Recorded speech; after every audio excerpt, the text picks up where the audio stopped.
The future boundaries of the nation of Israel.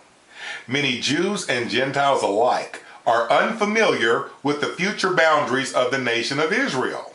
From the book Prophecy Checklist, over 100 Jewish prophecies describing the end times, we find the future boundaries of the nation of Israel as described to Father Abraham and described by Moses.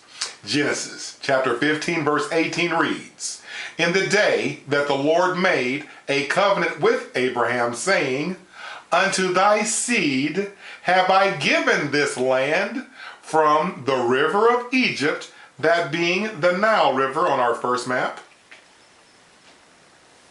"even unto the great river, the river Euphrates.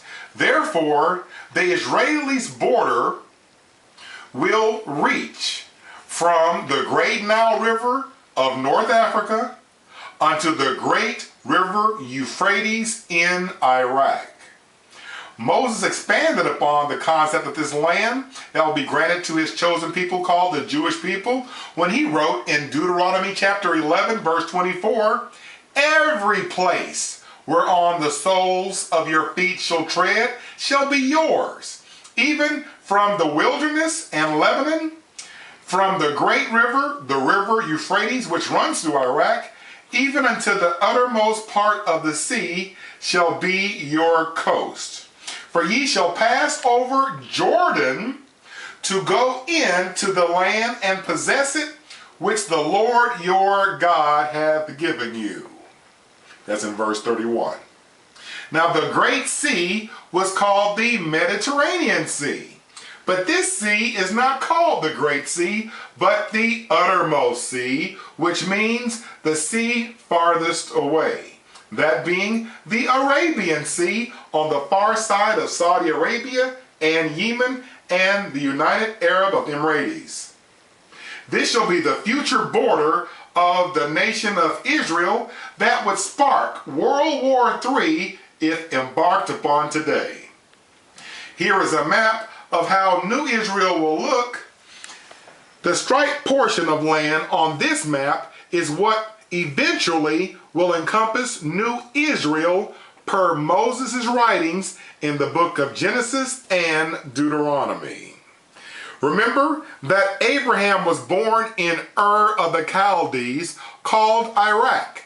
The words Ur of the Chaldees means region of demons.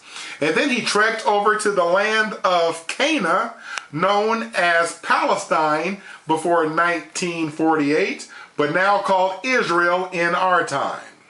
Then Abraham moseyed on down to Egypt in North Africa, where an African king known as Pharaoh, the greatest king in Africa, took Abraham's wife Sarah for the purpose of putting her into his harem, and God himself had to rescue Sarah from Pharaoh.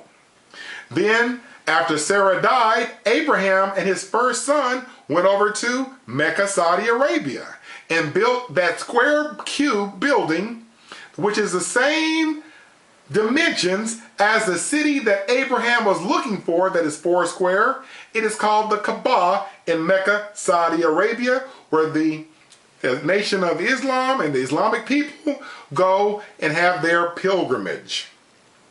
Also, the Jews were carried off by Nebuchadnezzar to Iraq and also into Iran. So Iraq and Iran also will be encompassed in New Israel. Now back to our striped map.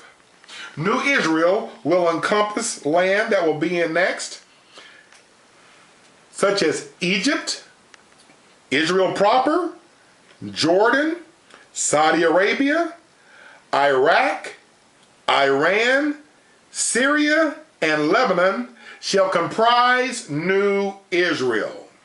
Recall Genesis chapter 15 verse 18, where God states, "In the day that I made a covenant with Abraham, saying, Unto thy seed," or children, "have I given this land, from the river of Egypt," that being the Nile on our first map,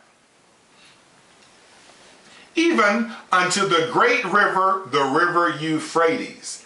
If you will note that the river Euphrates starts just above Syria, and it comes all the way down through Iraq and empties into the Persian Gulf. And then from that border, it says unto the uttermost sea, not the closest sea, that being the Great Sea, the Mediterranean, but the uttermost or the furthest sea away, that being the Arabian Sea, which is sponsored on our second map. Now, to learn more about Jewish prophecies and what they prophesied that are coming to pass so rapidly that most people don't even recognize it, and it's coming to pass, and it's being reported on our newscasts recently, go to www.prophecychecklist.com.